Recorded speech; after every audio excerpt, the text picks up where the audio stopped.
Hello guys, welcome back to my YouTube channel. मैं doctor Manoj Yadav. Guys, आज हम लोग बात करेंगे हेडेक के बारे में। सर दर्द क्या होता है, सर दर्द बार बार क्यों होता है, किस वजह से होता है। गाइस देखिए, जब हॉस्पिटल में मैं पेशेंट देखता हूं तो जो मेरे पास पेशेंट आते हैं उनमें से हर दूसरा या तीसरा पेशेंट हेडेक की प्रॉब्लम से अफेक्टेड होता है। उसको सर दर्द होता है। जब ये सर दर्द जो होता है ये काफी ज्यादा होने लग जाता है। अब जब बहुत ज्यादा होने लग जाता है तो पेशेंट ये सोचने लग जाता है कि कहीं मुझे कोई गंभीर बीमारी तो नहीं है, कोई बहुत ही ज्यादा प्रॉब्लम तो नहीं है। इस वजह से पेशेंट डॉक्टर्स के पास जाते हैं।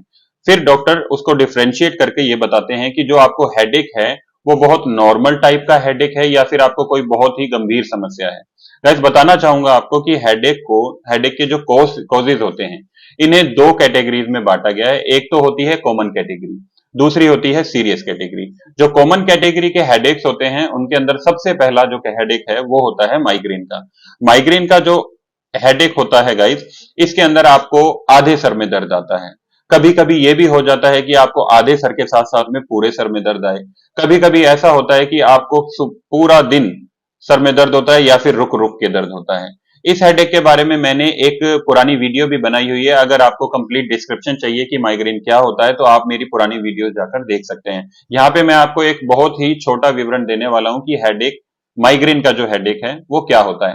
माइग्रेन के हेडेक के अंदर गाइस देखिए, आपको वॉमिट हो सकती है, आपको चक्कर भी आ सकते हैं, आपको ऐसा मन हो सकता है कि जी खराब हो सकता है, आपको बार बार कमजोरी महसूस हो सकती है। इस टाइप का ये हेडेक होता है। लेकिन सबसे अच्छी बात इसकी ये होती है कि ये एक ट्रीटेबल हेडेक है। माइग्रेन का जो अटैक है इसको हम ट्रीट कर सकते हैं, मेडिकेशन चला सकते हैं। आप देखिए, अगर आपको माइग्रेन का अटैक है, अगर आपको पता चल जाता है कि आपको माइग्रेन का अटैक है और आप इसको जानना चाहते हैं कि कोई टेस्ट करवाया जाए, आप कोई भी बॉडी टेस्ट करवा सकते हैं, ब्लड टेस्ट करवा सकते हैं। लेकिन आपके सभी टेस्ट नॉर्मल आएंगे क्योंकि माइग्रेन का कोई भी पर्टिकुलर एक टेस्ट नहीं होता। माइग्रेन किसी भी टेस्ट के अंदर नहीं आता है। सबसे पहला फैक्टर तो ये था, सबसे पहला कॉज ये था कि आपको माइग्रेन का हेडेक हो सकता है। दूसरा जो कॉज है गाइज वो होता है टेंशन। टेंशन के अंदर क्या होता है गाइज कि आज के टाइम में हर दूसरे या तीसरे इंसान को टेंशन की वजह से हेडेक होता है, जो सर दर्द होता है। इस सर दर्द के अंदर क्या होता है, आपको ऐसा लगता है कि आपका जो हेड है वो चारों तरफ से बंधा हुआ है, किसी ने जोर से बांध दिया है।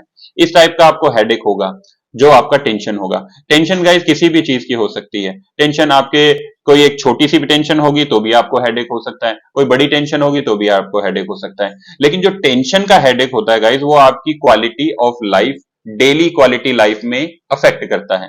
इसमें क्या होता है कि आपको सुबह से लेकर शाम तक या फिर पूरा दिन आपका खराब हो सकता है, जो ये हेडेक होता है। और ये हेडेक बहुत ही ज्यादा गंभीर समस्या ले लेता है जब बढ़ जाता है। लेकिन सबसे अच्छी बात इसकी भी ये है कि ये भी एक ट्रीटेबल हेडेक है। इसके हम ट्रीटमेंट इसको कर सकते हैं, ट्रीटमेंट इसका देके इसको नॉर्मल किया जा सकता है। हम नेक्स्ट फैक्टर पे चलते हैं। नेक्स्ट फैक्टर होता है एक्सेसिव मेडिसिन यूज।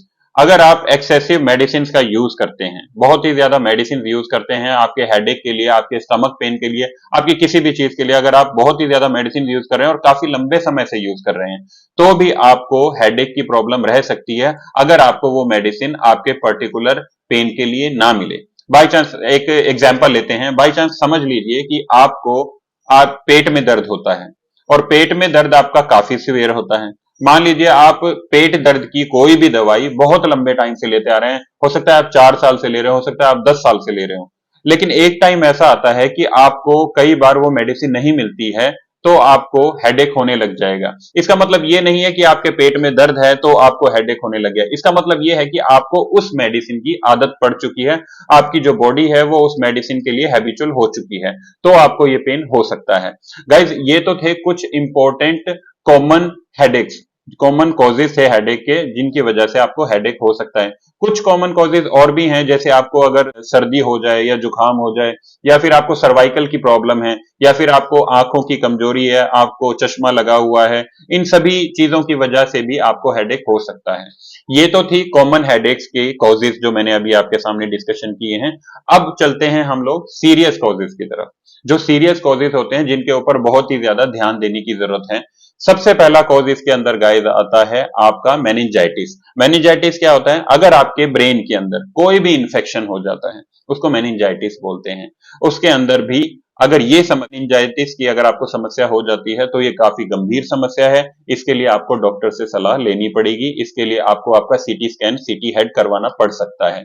दूसरा गाइस आता है बीपी की प्रॉब्लम, ब्लड प्रेशर की प्रॉब्लम। अगर आपको ब्लड प्रेशर की प्रॉब्लम है, आपका ब्लड प्रेशर काफी ज्यादा हाई रहता है, तो भी आपको हेडेक हो सकता है। अगर आपके ब्लड प्रेशर की वजह से आपके ब्रेन की कोई भी नस है उसके अंदर लीकेज हो जाती है, उसके अंदर ब्लीडिंग होने लग जाती है, तो भी आपको ब्लड प्रेशर की वजह से हेडेक हो सकता है। नेक्स्ट कॉज की तरफ गाइस हम लोग चलते हैं। नेक्स्ट कॉज जो होता है उसे बोलते हैं सेरिब्रल वीनस साइनस थ्रोम्बोसिस।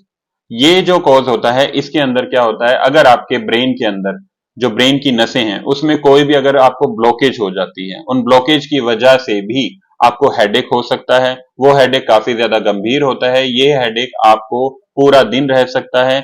आपका जो डेली रूटीन की लाइफ का कोई भी काम है उसको अफेक्ट कर सकता है।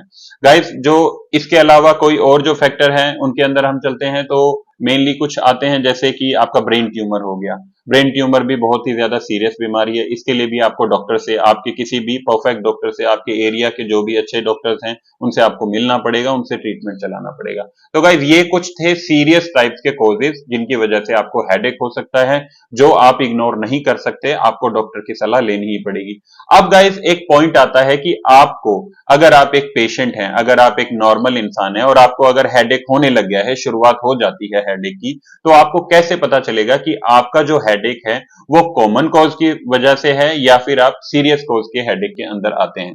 देखिए गाइस, मान लीजिए आपको हेडेक स्टार्ट हो जाता है और उस हेडेक के अंदर आपको क्या होता है कि आपको सबसे पहले ये ध्यान देना पड़ेगा कि आपका जो डेली का रूटीन है, जो डेली का काम है, उसके अंदर कोई आपकी कमी तो नहीं रह गई है। कमी का मतलब, आप जैसे मान लीजिए सुबह आपकी शिफ्ट, आप कोई काम करते हैं, आपकी जो शिफ्ट है वो डे शिफ्ट है, अगर वो डे शिफ्ट आपकी नाइट शिफ्ट हो चुकी है तो भी आपको हेडेक हो सकता है, क्योंकि आप प्रॉपर नींद नहीं ले पाएंगे। अगर आप बहुत ही ज्यादा फास्टिंग के ऊपर हैं, बहुत ही ज्यादा फास्ट करते हैं, व्रत रखते हैं, तो भी आपको खाली पेट की वजह से हेडेक हो सकता है। अगर आप मान लीजिए प्रॉपर पानी नहीं पीते हैं तो भी आपको हेडेक हो सकता है। अगर आप डेयरी प्रोडक्ट ज्यादा यूज करते हैं, जैसे पनीर, घी या फिर इनसे बनी हुई जो भी चीजें मार्केट में मिलती हैं, उनसे भी आपको हेडेक हो सकता है। आप चॉकलेट को अगर ज्यादा यूज करते हैं, चॉकलेट ज्यादा खाते हैं, तो भी आपको हेडेक हो सकता है। ये एक नॉर्मल से कॉमन कॉजेस होते हैं और इनका ये ट्रीटेबल होते हैं, इनमें घबराने की कोई भी बात नहीं होती है।